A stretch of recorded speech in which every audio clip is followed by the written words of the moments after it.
আমি এই বাঁধন যখন খুলবো তুমি তখন এমন একটা পৃথিবী দেখবে যেটা আমার পৃথিবী।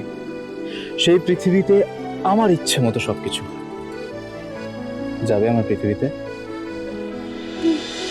তুমি আমাকে প্রচুর প্রশ্ন করো আর প্রত্যেকটার উত্তর আমি দিই, কিন্তু আজ আমি তোমাকে প্রশ্ন করব আর তার উত্তর তোমাকে দিতে হবে। রাজি? আমাকে তুমি ভরসা করো।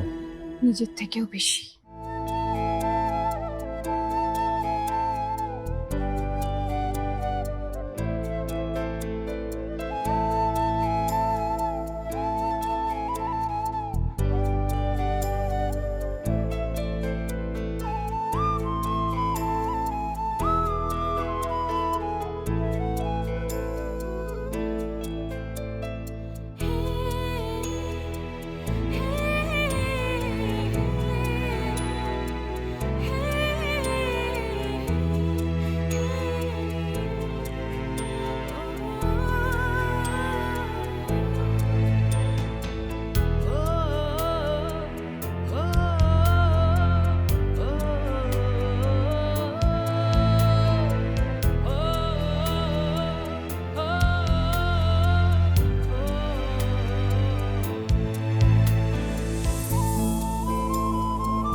কি ছোট সাহেব, আপনি আমার চোখ বাঁধছেন কেন? কি বললাম আমি? আজ তুমি কোনো প্রশ্ন করবে না, আমি প্রশ্ন করব আর উত্তর দেবে তুমি। সরি। তবে আমি একটা প্রশ্নের উত্তর দিতে পারি। এই যে আমি তোমার চোখটা বাঁধলাম তার কারণ হচ্ছে আমি এই বাঁধন যখন খুলবো তুমি তখন এমন একটা পৃথিবী দেখবে যেটা একদম আলাদা, একেবারে নতুন, যেটা আমার পৃথিবী। সেই পৃথিবীতে আমার ইচ্ছে মতো সবকিছু যাবে আমার পৃথিবীতে।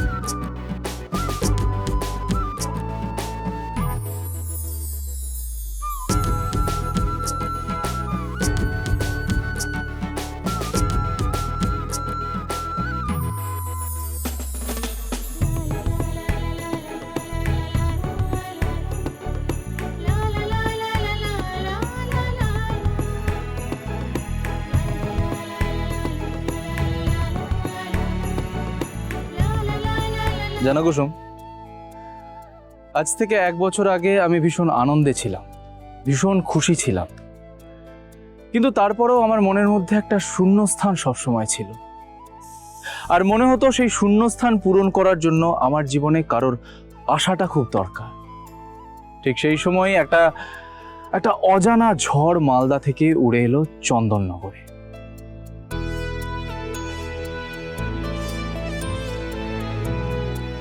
আর সেই ঝড়ের নাম হলো কুসুম।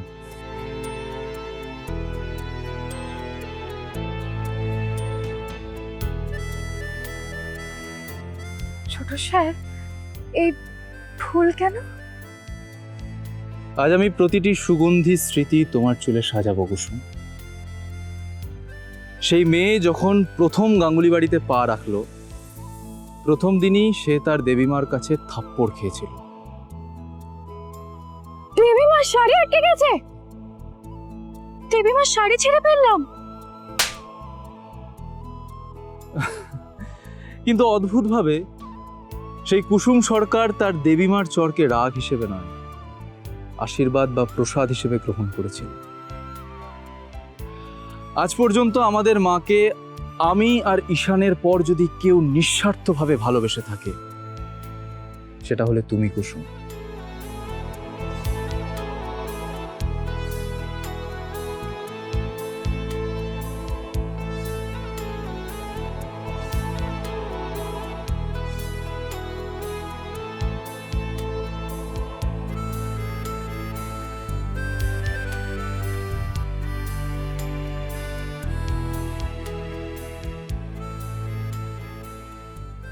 আমাদের গাঙ্গুলি বাড়িতে বেশ কিছু নিয়ম ছিল। চিৎকার করা যাবে না, অবাঞ্ছিত আওয়াজ করা যাবে না, কিন্তু কুসুম, সে তো কুসুম, সবার থেকে আলাদা। সে কোনো এক রাতে তার পান্তাকে ঘুম পাড়ানোর জন্য গান ধরলো তারস্বরে। রাতের সাথী ঘুমের পরি আয় চলে আয়, আজ পান্তা সোনা আমার কোলে যেন ঘুমে হারিয়ে যায়। দেখো দেখো আলো নিভেছে, সূর্যি